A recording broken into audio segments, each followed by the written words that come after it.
Loué soit Jésus-Christ, sa paix soit avec vous. Le 3 décembre dernier, M. Nicolas Sarkozy, chef de l'État français, était en visite à Alger. Il a notamment rencontré un parterre de chefs d'entreprise français et algériens.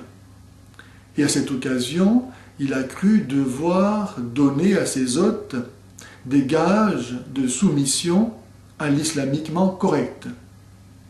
Dans le discours qu'il leur a adressé, nous lisons en effet ceci. Quand on menace un arabe, un musulman ou un juif en France, on menace la République. Mais il y a dans cette phrase un amalgame, une confusion énorme entre ce qui relève de la nature et ce qui relève de la liberté.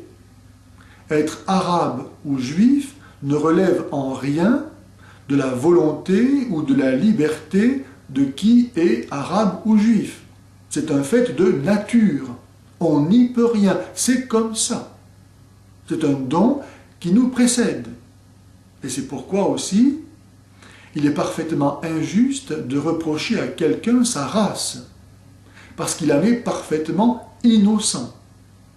Par contre, être musulman relève en principe d'un choix libre et personnel.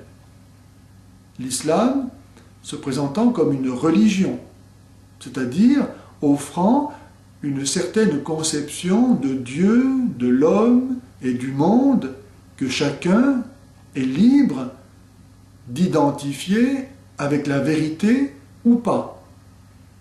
Et parce que cette identification relève du travail de la réflexion, elle doit être soumise à l'examen critique de la raison. Or, M. Nicolas Sarkozy interdit de critiquer l'islam. En France, personne encore n'est obligé d'être musulman. Encore que dans certains quartiers, ça ne doit pas être si évident que ça. Et chacun a le droit d'exprimer les raisons pour lesquelles il estime que l'islam n'est pas la vérité qu'il prétend être. Et donc, a le droit de le dénoncer comme une imposture, sans devoir pour autant subir les foudres et les menaces du chef de l'État. En effet, M. Nicolas Sarkozy continue un peu plus loin en disant « Le racisme, l'islamophobie, l'antisémitisme ne s'expliquent pas. Ils se combattent. Ils se combattent. » Voilà que M. Nicolas Sarkozy déclare la guerre à tous ceux qui ne veulent pas apporter à l'islam les gages de crédibilité que celui-ci réclame. Ne pas aimer l'islam, le dénoncer comme une imposture, c'est être dans l'obscurité. Ça ne s'explique pas. Il n'y a pas de raison possible pour ne pas aimer l'islam. C'est-à-dire pour ne pas reconnaître qu'il dit la vérité. Comment aimer l'islam si je ne crois pas qu'ils disent la vérité et que donc ils disent le mensonge? Il n'y a rien de plus semblable à un antisémite qu'un islamophobe.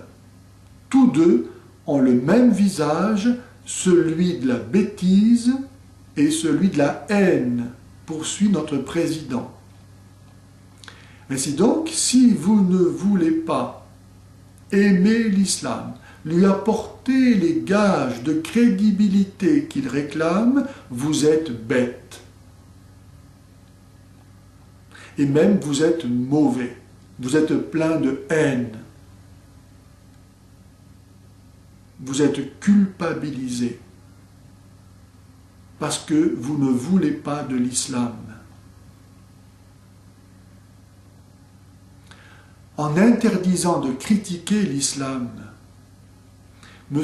Nicolas Sarkozy s'est non seulement fait l'ennemi de la liberté de penser et donc de la dignité humaine, qu'il prétend par ailleurs pourtant défendre, mais encore il s'est fait un vecteur puissant de l'islamisation de notre pays.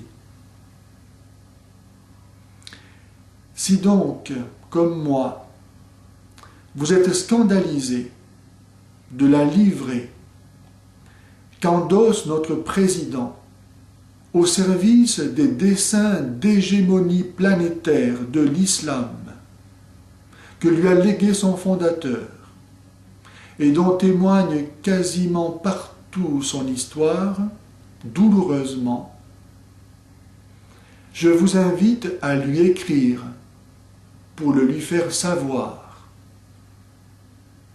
Si nous ne faisons rien maintenant, il ne faudra pas s'étonner d'être demain dans un pays musulman régi par la charia.